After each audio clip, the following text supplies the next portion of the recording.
Olá pessoal, bom dia. Vamos para nossa última aula, né? Nossa última aula aí do nosso curso de ensaio de materiais. Essa não é a nossa última semana, mas é a nossa última aula.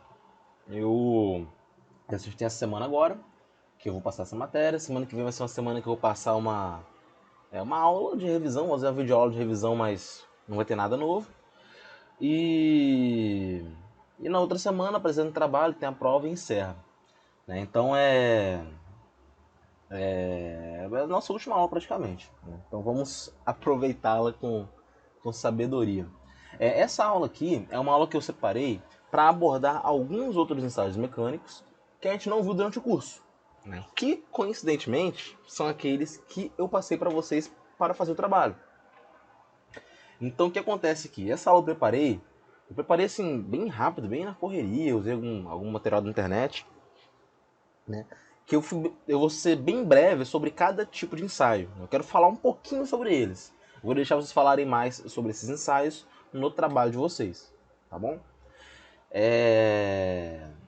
Mas ainda assim, eu acho até interessante vocês assistirem essa aula pensando em fazer o trabalho de vocês, porque o trabalho de vocês vai ter, vai ter necessariamente que passar por esses assuntos, né? E eu vou falar algumas coisas que eu espero encontrar no trabalho que vocês vão apresentar no dia 2. Inclusive, pessoal, eu queria fazer uma errata aqui, porque no dia 2 de abril é feriado. Eu vi isso no calendário acadêmico agora. Né? Então eu vou avisar no grupo, eu vou mandar por e-mail, que na verdade a gente vai antecipar isso dia 1º de abril, né? Um dia antes. Né? Esse é na sexta-feira, a gente bota na quinta-feira de manhã. Tá bom? Por conta do feriado, né? Não posso dar atividade para vocês no feriado, tá? Bom, vamos lá. Esses outros ensaios mecânicos, eles contemplam termografia industrial, tomografia industrial, análise de vibrações, teste de estanqueidade, correntes parasitas e emissão acústica. Né? Começando pela termografia industrial. Né? A termografia, da mesma maneira que alguns outros ensaios que tem disponíveis aqui para fazer o trabalho, ele não, muitas vezes não é tratado como ensaio, né? É tratado como uma técnica de inspeção. A gente pode classificar dessa maneira, né? Ou como está escrito aqui, uma ferramenta de manutenção. Né? Talvez na disciplina de manutenção vocês já tiveram algum conteúdo sobre termografia, por exemplo. Né? O que a termografia faz? A termografia ela busca mapear uma região com o objetivo de detectar áreas de temperaturas diferentes. A gente sabe que antes de uma máquina falhar, antes do equipamento falhar, antes desses equipamentos falharem, né, eles vão dar alguns sintomas. É como se fosse uma pessoa que ela morreu, ela está doente, ela vai ficando doente, vai tendo sintomas, vai piorando e morre. As máquinas, as peças, né, são da mesma maneira. Elas vão dar alguns sintomas que elas estão com problemas. A gente tem que se atentar a esses sintomas. Um deles é o aumento de temperatura. Né? Um exemplo clássico disso aí é um rolamento. Um rolamento está tendo um aumento anormal de temperatura, é porque tem alguma coisa errada nele. Ou a lubrificação está mal feita, ou tem alguma sujeira, trabalhando em condição operacional errada. Tem várias fontes que podem causar esse problema. A termografia é a ferramenta que a gente usa para verificar isso. Né? Verificar se as temperaturas estão diferentes daquelas que elas deveriam estar. Tá bom? Essa técnica de termografia industrial é uma técnica otimizada, que não tem contato, né? Não precisa encostar na minha peça para fazer a análise. É rápido, eu consigo fazer inspeção de vários equipamentos mesmo em curto período de tempo. A termografia industrial, da mesma maneira que outras técnicas de manutenção, ela nos dá a possibilidade de ampliar a vida útil de certo equipamento. Então a vida útil do equipamento vai aumentar se fizer um controle adequado, né, do seu funcionamento. Né? Então essa vida útil vai sofrer uma extensão. E, obviamente, vai ajudar a evitar substituições prematuras de componentes. Outro ponto de vista interessante é que a termografia ela também é útil na questão de segurança. Nem sempre a gente se preocupa com o aumento de temperatura pensando numa falha de máquina, né? Às vezes, essa falha de máquina ela não é só ruim do ponto de vista de perda financeira, né? Perda de economia. A falha de máquina pode ser um evento catastrófico, né? Pode machucar a gente, pode machucar funcionário, dependendo da máquina pode ser muito perigoso. Então a termografia ela aparece também como uma ferramenta de segurança, tá bom? Usando a termografia de forma correta, a gente pode reduzir a possibilidade de incêndio, de acidente de trabalho, queda de produtividade e por aí vai. O princípio de funcionamento, que é uma coisa que eu quero que vocês falem bastante na aula de vocês, no trabalho de vocês, é baseado na inspeção termográfica, né? É baseado na medição de temperatura superficial do material, da peça. Então a gente tem equipamentos que vão fazer essa análise através de raios infravermelhos, né, que é essas zonas que estão sob altas temperaturas vão emitir, né, e vão detectar pontos onde tem a temperatura mais elevada ou não. Um desses equipamentos, por exemplo, é a câmera termográfica, né, que é como se fosse uma câmera onde eu consigo ver pontos onde tem temperatura mais alta ou mais baixa. Sempre sem ter contato físico, né? Então aqui tem um exemplo de uma câmera, né, que está fazendo uma análise de qual ponto é mais quente que o outro, né? Aqui embaixo mostrando como essa análise é feita. E aqui na direita, não dá pra ver direito, mas acho que é um motor, né? Dois motores aí, cuja temperatura está bem alta ali, bem na parte interior, né? E a escala tem Fahrenheit. Então é isso, gente. A inspeção termográfica, resumidamente, é o quê? Medir a temperatura para ver se está tudo ok. Né? Usando esses equipamentos que não tem contato, né? É algo que tem que ser feito com certo planejamento. Vocês vão encontrar material que vai ter até instruções para fazer um relatório, né? Isso aqui é de certa forma um ensaio, né? A gente faz um ensaio, né? Um ensaio no destrutivo e verifica como que está a temperatura, né? Como que está esse gradiente de temperatura, e isso deve ser passado pelo relatório, né? O relatório tem que descrever tudo isso, né? Qual área que foi avaliada, qual equipamento, qual a temperatura máxima encontrada. Isso tudo tem que ser avaliado, tá bom? Tem que ser colocado no relatório. Beleza? Então termografia é isso, gente. Eu quero um trabalho bem simples de vocês. Explorem essa questão das câmeras termográficas, que eu acho bem interessante. Talvez falar como é que se faz o relatório, o que equipamento especificamente a gente pode usar mais, né, onde é mais usado. Eu acho que isso tudo compõe um bom trabalho de vocês. Agora vamos para o lado da tomografia. A tomografia, todo mundo aqui já ouviu falar de tomografia. Né? A gente vai em um hospital, tem a máquina de raio-x, tem a de ressonância magnética e tem a de fazer tomografia. Eu não entendo muito da parte hospitalar, mas é um termo que a gente está acostumado a ouvir. Essa técnica de tomografia, falando de maneira bem mais simples, né? É uma técnica onde eu quero ver dentro de um material maciço. É como se eu quisesse saber o que tem dentro de um material maciço sem quebrar esse material. Né? Então, onde que ela tem muita aplicação? Garantia de precisão de processos. Imagine que eu estou fazendo, sei lá, bolas de bilhares, bola de sinuca. Né? Eu estou produzindo bola de sinuca.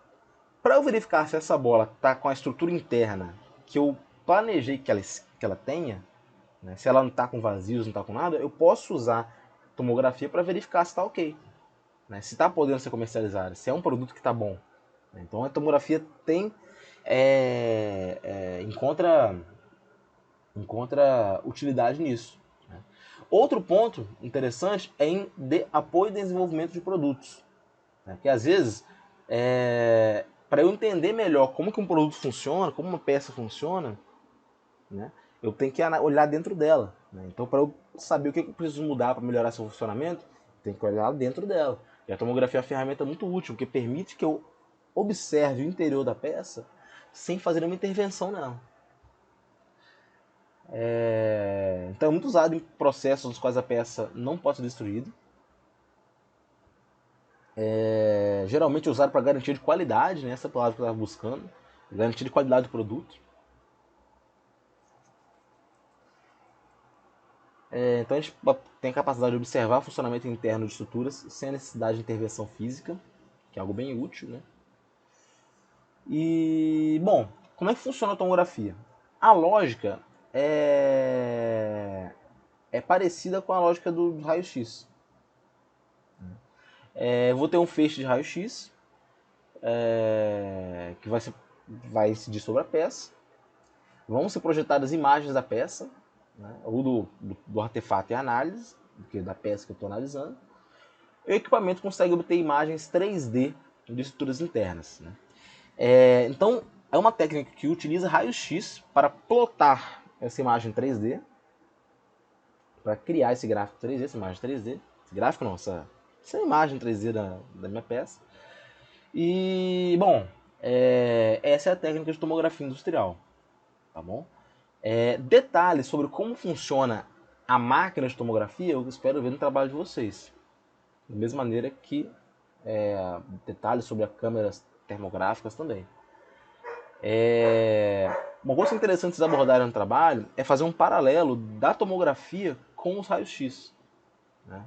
Porque qual a diferença dos dois na prática? Né? Então acho que isso é uma coisa legal de mostrar no trabalho de vocês. A tomografia industrial ela tem duas aplicações principais, que é a análise de defeitos e caracterização dimensional. A análise de defeitos é olhar o interior da peça e verificar se existem defeitos no seu interior, como inclusão, vazio e por aí vai.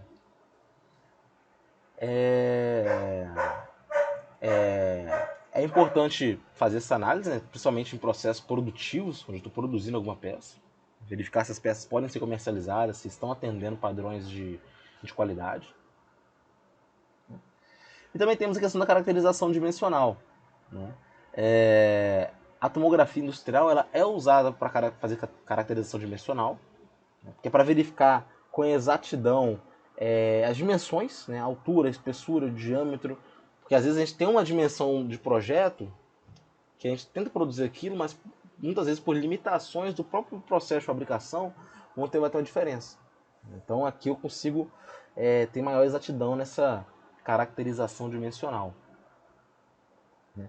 E é bem interessante porque às vezes, pensem no motor.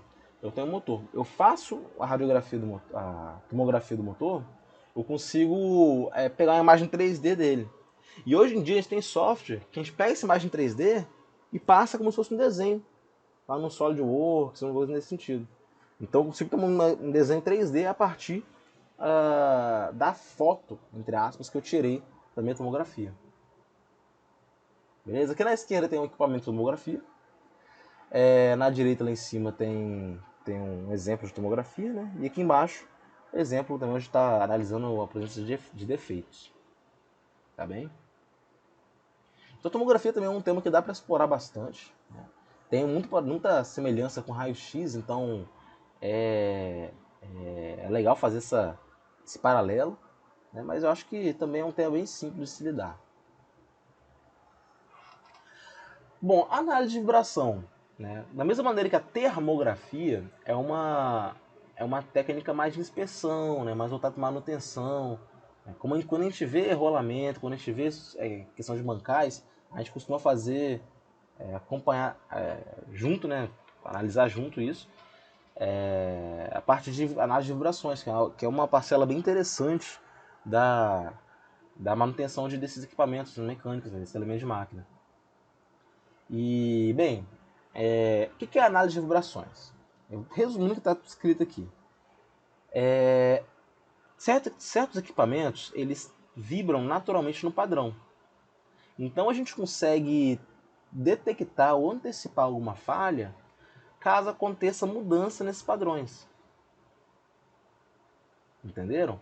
Então os padrões de vibração vão passar informações a respeito do funcionamento de certa máquina, de certo equipamento. E aí eu consigo fazer um planejamento da manutenção mais adequado.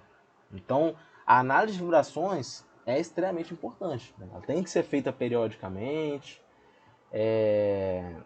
tem que ser bem feita também, né? É um ponto também que tem que destacar. E é importante também a gente fazer uma relação direta entre o quanto que está variando o padrão de vibração. Né? Eu falo de padrão de vibração, mas tem uns parâmetros que a gente vai avaliar, né, de vibração e correlacionar isso com a tendência de falha. Né? Então, não é importante apenas verificar como é que está vibrando. É legal ter um banco de dados para comparar.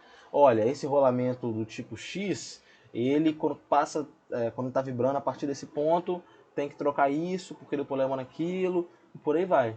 Então, a análise de vibração no contexto de manutenção é uma ferramenta extremamente importante. Esse método permite detectar e acompanhar o desenvolvimento de falhas dos componentes das máquinas e equipamentos, como rolamentos deteriorados, né, engrenagens defeituosas, acoplamento desalinhado, rotor desbalanceado, eixo deformado, folgas excessivas em buchas e por aí vai. Muitos elementos de máquina, quando estão com um problema, eles falam para a gente através das vibrações. Tá? Então, sobretudo esses elementos que trabalham com eixos rotativos, né, trabalham com rotação, a vibração é um grande problema. Né? Por exemplo, acoplamento desalinhado, né, como eu comentei aqui. Acoplamento desalinhado, eu consigo ver que está desalinhado, né, porque às vezes o desalinhamento ele é bem sutil. Né, só que um desalinhamento muito sutil, difícil de se ver visualmente, né, de se observar visualmente, ele fica muito claro quando a gente faz análise de vibrações. Tá bom? Então essa é uma ferramenta extremamente importante. Na máquina, no meu equipamento que eu quero analisar, eu vou ter sensores que são colocados em pontos estratégicos e alguns equipamentos que vão pegar esse sinal de vibração e transformar em sinal elétrico, tá bom? Que vão ser levados os registradores, analisadores de vibração para verificar, né, como é que estão esse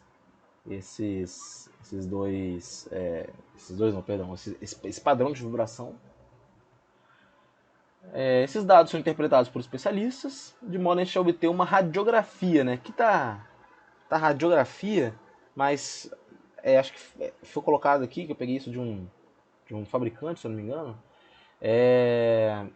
Não chega a ser uma radiografia propriamente dita, né? É uma ideia assim, geral de como que o componente ou máquina está funcionando, tá bom?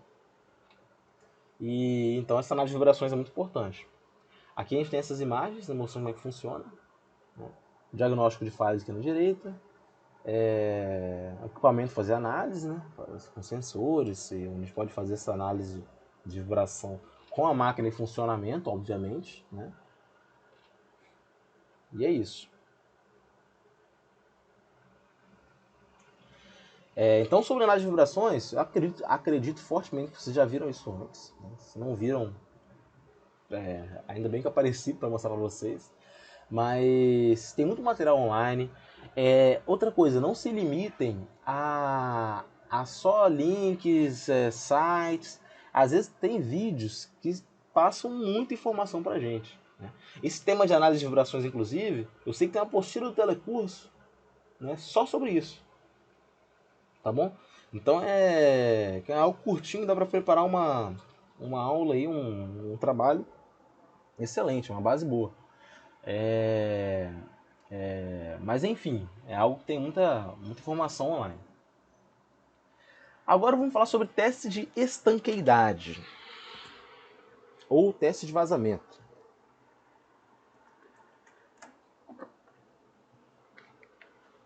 Bom, esse teste de estanqueidade, o que é estanqueidade? Estanqueidade é verificar se algo.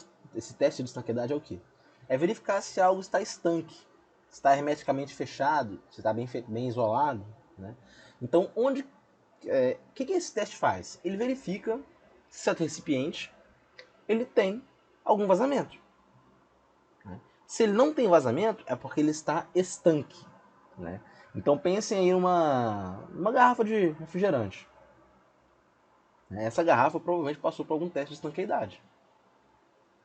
O que é esse teste? É verificar se tem algum vazamento. Imagina se você vai comprar uma garrafa de refrigerante e chega no supermercado e tá as garrafas furadas, ou vazando, saindo gás, saindo produto, né? Então esse teste de estanqueidade tem muita aplicação. Eu falei agora da garrafa de refrigerante, que é um exemplo mais do cotidiano. Mas dentro da mecânica mesmo, a gente vê que o teste de estanqueidade ele aparece muito em tubulações de gás. Nessas tubulações de gás são muito importantes que elas sejam passadas por esse. Que elas sejam. Que esse teste seja feito nelas. Hoje estou embolando um pouquinho com as palavras. Mas por que isso, né? Pense em uma tubulação que por dentro dela está passando um gás inflamável. Né? E do lado de fora é uma área industrial, que está exposta a vários tipos de ambiente. Pode ter um cara soldando num canto, pode ter um cara mexendo um rebolo no outro. Então, assim, essa tubulação de gás ela tem que estar hermeticamente fechada. Ela não pode ter nenhum vazamento. A gente faz essa análise se ela tem ou não vazamentos através do teste de estanqueidade. Né? Tanto que em inglês é leak testing, né? Que é teste de vazamento. Esse é o procedimento obrigatório, né? Obrigatório, né? Porque por questão de segurança mesmo de todo um sistema, toda uma área, então é um procedimento obrigatório. Né? Além de ser um teste que ele tem que ser usado, né? Eu falo que ele é obrigatório porque é uma exigência do Corpo de Bombeiros, né? Para dar uma autorização para o trabalho e tal. Então é uma exigência que seja feito isso, esse teste de estanqueidade. Né? Esse teste de estanqueidade é a maneira de verificar que não existe vazamento no sistema. Tá bom? Então não é opcional, tem que fazer mesmo. Né? Tem tubulação, tem que fazer. Tubulação de gás, sobretudo, tá? Mas também esse teste não pode ser feito em tubulações que transportam outros fluidos, né? Como água, enfim. Mas aí não se torna tão ruim, né? É tão necessário o teste de estanqueidade numa tubulação que transporta água. Porque se a água vazar, fica uma goteira ali, não é tão ruim. Então quando a gente fala de teste de estanqueidade, a gente pensa mais em tubulações que transportam gás, tá bom?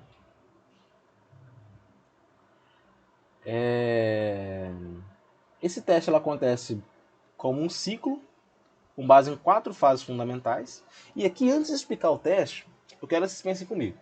Pense numa bexiga de ar, daquela de aniversário. Como que a gente verifica se a bexiga está furada? A gente enche ela, segura a ponta e vê se vai esvaziar. É basicamente isso. O que eu faço para verificar se a tubulação ela tem vazamento ou não? Eu vou encher a tubulação, pressurizar a tubulação, certo? Vou verificar as conexões e deixar meu fluido de teste que eu estou usando para verificar se acomodar lá dentro.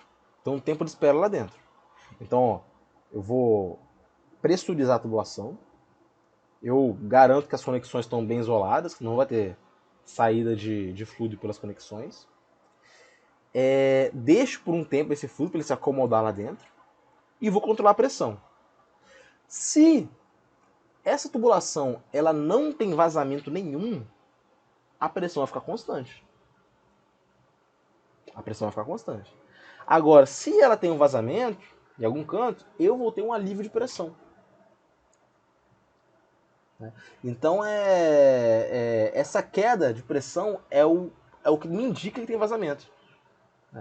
Então, é um ensaio simples, extremamente simples. É pressurizar, esperar e verificar se a pressão oscila. Se a pressão está oscilando, é porque tem vazamento.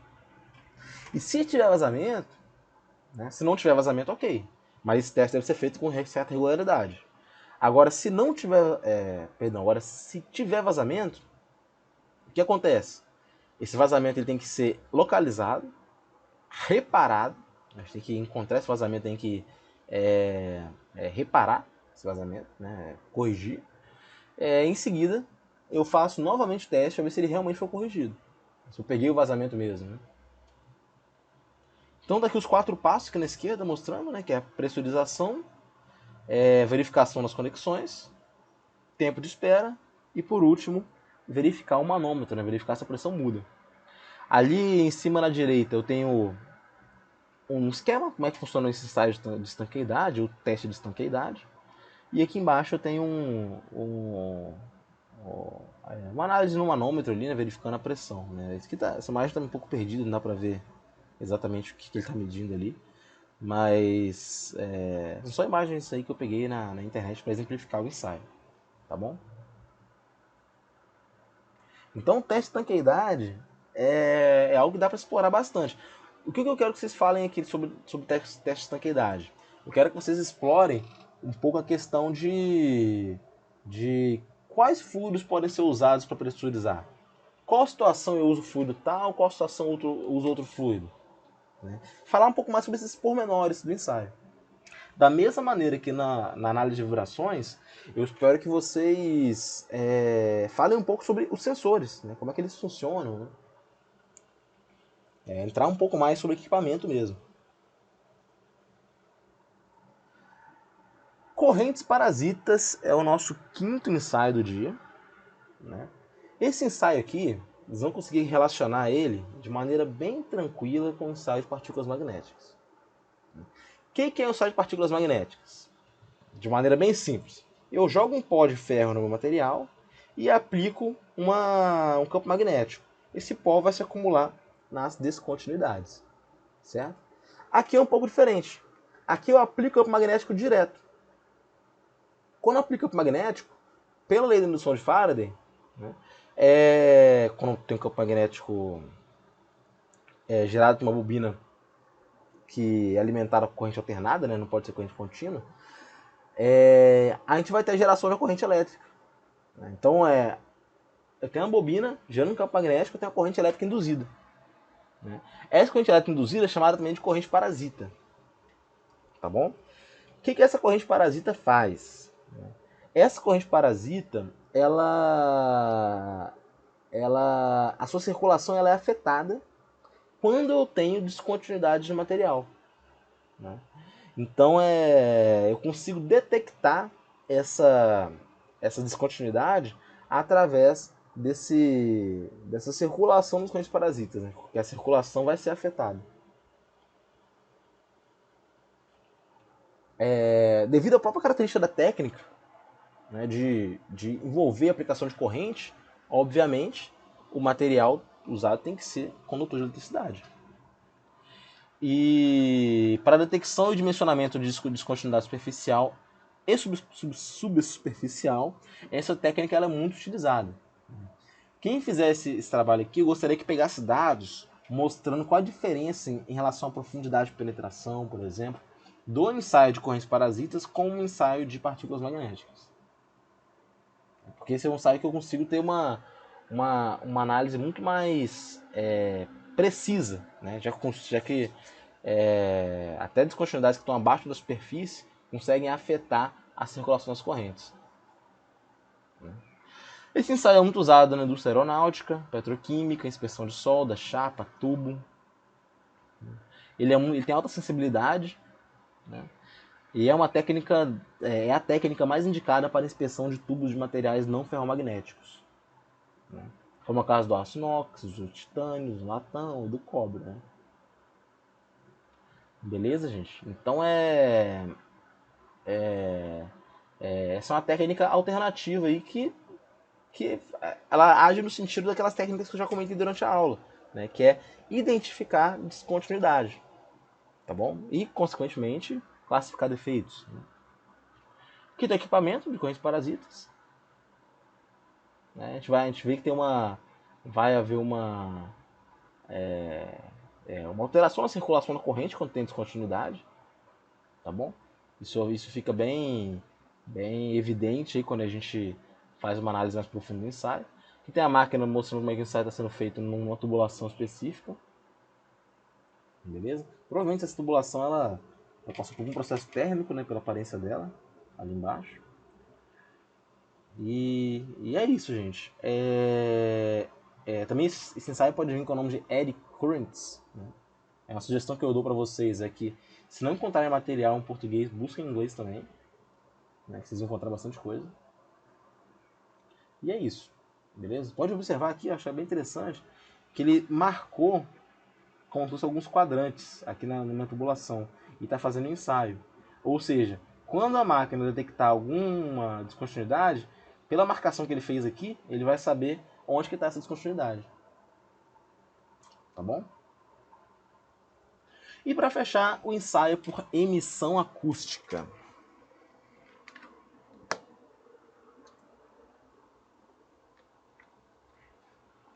Essa é uma técnica de ensaio não destrutivo, não invasiva, de grande utilidade para detectar defeitos ativos internos em materiais e equipamentos. É uma técnica, um ensaio não destrutivo. Emissão acústica, vocês vão conseguir fazer um paralelo com o ensaio de ultrassom. Tá bom? É diferente? É diferente. Eu quero que vocês falem um pouco sobre a diferença dos dois. Mas tem muitas similaridades também. O ensaio de emissão acústica, ele é de fácil aplicação, baixo custo, posso fazer com equipamento em operação, não preciso interromper seu funcionamento, faço detecção e análise de defeitos em tempo real. Esse ensaio ele não é afetado por ruídos eletromagnéticos e tem a possibilidade de localização tridimensional de defeitos. Essa é uma técnica também de manutenção, técnica preditiva, que nos permite detectar falhas. Ela funciona através da análise de ondas sonoras emitidas por um sistema industrial, sem a necessidade de desmontar esse sistema. Então, eu estou analisando as ondas sonoras que são emitidas. Através dela, é possível identificar possíveis defeitos onde as tensões são mais concentradas. Então, eu consigo localizar ali onde eu tenho uma concentração de tensões. As ondas sonoras podem estar diretamente relacionadas ao aparecimento de trincas, de corrosão, de deformação plástica, elástica e vazamento também. Então esse é um ensaio bem versátil, que me dá muita informação. Essa inspeção é baseada na detecção de ondas acústicas que são capturadas por transdutores posicionados nas superfícies dos equipamentos. No trabalho de vocês, quero que vocês me falem mais detalhadamente o que é uma onda acústica. Por meio dessa técnica, é possível verificar a propagação de descontinuidades internas ou na superfície e diagnosticá-las com base no tempo de encontro entre as ondas sonoras e os seus sensores. Então, eu consigo ter informações sobre o aumento de descontinuidade através dessa análise do tempo de encontro entre a onda sonora e o sensor, que é algo similar ao que acontece no ultrassom. Eu tenho a emissão e tem aquela recepção de volta, né? Esses resultados de emissão acústica, eles não devem ser usados para determinar o tipo ou tamanho da descontinuidade em um sistema industrial. Esse ensaio ele é muito útil para a gente no que se refere à evolução da descontinuidade, né, quando está submetido a algum tipo de esforço. Então, esse ensaio encontra limitações. Aqui, como vocês podem ver, como é que o ensaio é realizado. Né? Para detectar aí concentrador de tensões, detectar propagação de trinca, evolução de trinca, né? Ele pode ser aplicado nesse sentido. Então eu quero que vocês falem bastante sobre ele, né? Falem sobre o que é essa acústica, o que se baseia o funcionamento desse equipamento. Novamente, temos vídeos no YouTube sobre todos esses assuntos, tem muita coisa na internet, então vocês têm muito conteúdo para avaliar. Beleza? Então é isso, gente. No mais, essa foi a nossa aula, um pouquinho curta. Na prova de vocês, eu vou cobrar esse assunto aqui, né? Mas como a prova vai ser antes da apresentação, eu não vou cobrar nada além do que eu comentei aqui. Tá? Mas na apresentação eu quero algo mais completo, individualmente cada grupo. Tá bom? E é isso, gente. Tenha uma boa semana. Descansa, então na reta final, dê o último gás. Acabando agora esse mês de março, início de abril, vocês vão ter um momento para dar uma relaxada na cabeça, que eu sei que tá todo mundo muito, muito louco, né? Passando por várias coisas aí por conta dessa pandemia. Novamente, eu falei e repito, né? Agora a nossa última aula praticamente. Eu não. Podem ver que as minhas provas não são muito difíceis, eu não tô querendo cobrar, sacanear ninguém aqui, eu sempre ajudo vocês quando eu posso. Então faça o trabalho, façam a prova, que eu acredito que vocês não vão ter problema comigo, tá bom? E é isso. O que vocês precisarem, eu estou à disposição também. Valeu, pessoal. Até a próxima semana.